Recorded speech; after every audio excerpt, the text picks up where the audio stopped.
And now, Chief Meteorologist Chad Merrill with your full 7-day forecast. Welcome back, everyone. We had a gorgeous day. Sunshine warmed our temperatures well into the 40s. A little bit colder in Marlington where there's snow on the ground. That snow helps to radiate the heat in the evening when we have clear skies. Our winds right now are northwest at about 7 to 14 miles an hour. No big deal. But the most recent gust east of the Rockies, 17 to 25 miles an hour. That is where we have a developing storm system. We are clear right now on the radar locally, but here's the storm. You see this counterclockwise spiral here across the southern Rockies. This low pressure is just starting to organize, and as it does, we can see this plume of moisture out ahead of it and a nice counterclockwise circulation. The tighter the circulation, the stronger this storm is going to be. And then it's going to move, you can see the trajectory, up into the Midwest, and it's going to beam north and east and have a significant deepening of the pressure that is going to trigger gusty winds locally. Notice the pressure is falling rapidly here across the southern plains and rising behind it. Anytime you have significant pressure changes, you know you're going to have a very strong storm system that is moving into the region. Now, right now, our pressure is rising just slowly, so you probably don't feel too many aches and pains right now, but I guarantee what's going to happen is the pressure is going to start to drop like a rock, even more so than the storm that we had on Tuesday. So our aches and pains forecast tops the list here because you will be screaming if you have arthritis or if you suffer from migraines with this pressure drop, especially tomorrow evening. It rises quickly once we get into early next week. Now, this deepening low means some very strong winds locally. We will have the gust starting to ramp up very quickly around 10 a.m. tomorrow, hitting 55 miles an hour. That's when the power outages start. So if you're traveling anytime between 9 a.m. and 3 p.m., you will notice that the winds will start to increase markedly. Now, the winds back off a little bit in the evening and then pick up once the cold front comes through. So you'll want to stay away from down trees and power lines. Those power lines could be active still. Have your backup generator ready, and we'll have about a half of an inch of rain ahead of this low, and that means poor drainage flooding because we are already saturated from the rain we had earlier in the week. It is 4 above in Fargo. It is 17 below in Great Falls. That cold air is coming in behind the storm system.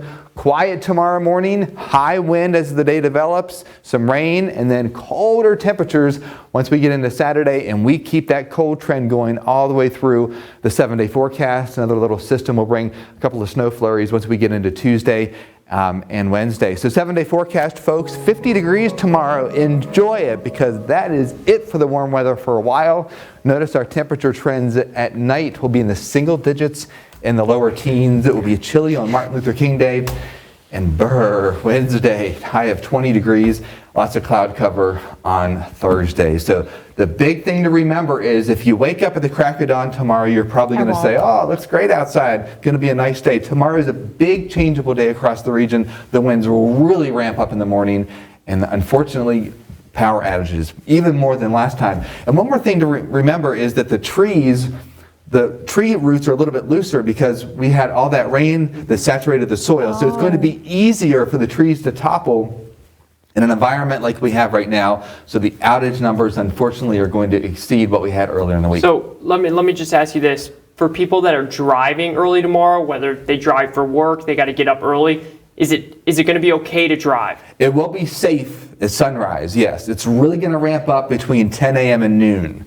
So that is the period when, especially if you go out to lunch, just be mindful that there could be some down trees and power lines by noon. Okay. So it's really going to be a big increase during the morning. I hope everyone stays safe out there, but it's really scary. We bring in our guy, Chief Meteorologist Chad Merrill, to talk about this weekend. Chad, welcome aboard. Hello. Great, thank you, Tiger, for that. That was a really good entrance. Chad, huge weekend in the NFL. Oh, yeah. It's one of the biggest weekends. Everybody loves it because it's wild card weekend, but unfortunately, there might be some weather issues. So let's start with the Saturday night game in Kansas City. So I've been talking about that cold air mass coming down through Montana right now.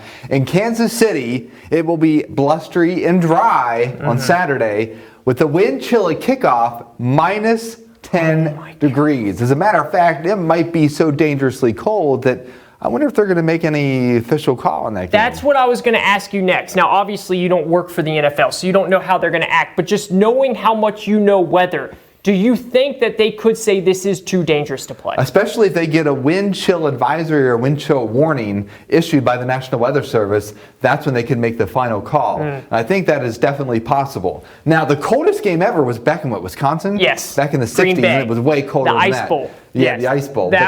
The climate has changed since then, and we don't get these cold blasts. So it's definitely something to keep in mind that this game could possibly be postponed because of the cold air coming in behind and it. if we hear anything, we'll talk about that as we go in the rest of the week here. Now, there's another game. This is Sunday during the day at 1 p.m. So we have this Arctic air mass that's just going to flood across the Great Lakes. The Great Lakes well above average. Usually we don't have significant lake effect snow this late in the season, but because the lake water temperatures are so warm, we actually are going to see some episodes of thunder snow in Buffalo. And yesterday, it looked like the wind trajectory was going to be out of the west. But unfortunately, it's going to be out of the southwest, which favors some significant snow in Buffalo. So we might get a snow game. There's going to be a snow game. And I tell you what, folks, you want to tune in. I think the most snow would be in the morning, but there's going to be some flurries definitely in the afternoon. That's going to be one you want to watch on TV. Absolutely want to watch on TV, not be there. That's incredible. Real quick, thunder snow. I didn't know it, so if you didn't know it, it's okay. That literally just is what it means. Thunder with snow. Thunderstorm with snow. Incredible. And there's the wind chill at kickoff. 10 degrees above. Great job, Chad. I love that we have you here for that. We'll keep you updated, and we'll be back with your final forecast right after this.